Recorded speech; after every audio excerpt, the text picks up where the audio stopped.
ಯಾರ ನಾಲಿಗೆಯಲ್ಲಿ ಕೃಷ್ಣ ಅನ್ನುವ ನಾಮಸ್ಮರಣೆ ಇಲ್ಲ, ಯಾರ ತಲೆ ಕೃಷ್ಣನಿಗೆ ನಮಸ್ಕಾರ ಮಾಡಲ್ಲ, ಯಾರ ಹೃದಯದಲ್ಲಿ ಕೃಷ್ಣನ ದರ್ಶನ ಇಲ್ಲ, ಕೃಷ್ಣನ ಸ್ಮರಣೆ ಇಲ್ಲ, ಅಂಥ ಪಾಪಿಷ್ಠರನ್ನ ನರಕಲೋಕಕ್ಕೆ ಎಳಕೊಂಡು ಬನ್ನಿ.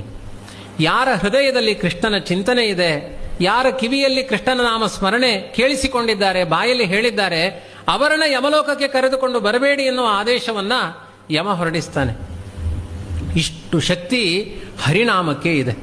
ಅದನ್ನೇ ದಾಸರು ಹೇಳ್ತಾರೆ, ಹರಿಯ ನಾಮಕ್ಕೆ ಕರಗದ ಪಾಪವು ಧರೆಯೊಳಿಲ್ಲೆಂಬುದು ಖರೆ.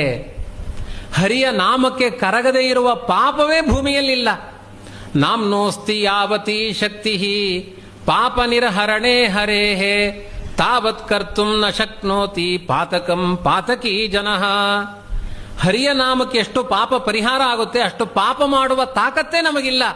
ಅಷ್ಟು ಪಾಪಗಳನ್ನು ಪರಿಹಾರ ಮಾಡುವ ಸಾಮರ್ಥ್ಯ ಹರಿನಾಮಕ್ಕೆ ಇದೆ.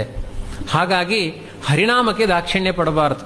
ಯಾವಾಗ ಮನಸ್ಸು ಬಂದಾಗಲೆಲ್ಲ ಹರಿನಾರಾಯಣ ಹರಿನಾರಾಯಣ ಹರಿನಾರಾಯಣ ಎನುಮನವೇ ಅಂತ ಅದನ್ನು ನಾವು ಟ್ಯೂನ್ ಮಾಡಿಕೊಳ್ಬೇಕು. ಮನಸ್ಸಿನಲ್ಲಿ ಅದನ್ನು ಯಾವಾಗಲೂ ಸ್ಮರಣೆ ಮಾಡಿಕೊಳ್ತಾ ಇರಬೇಕು.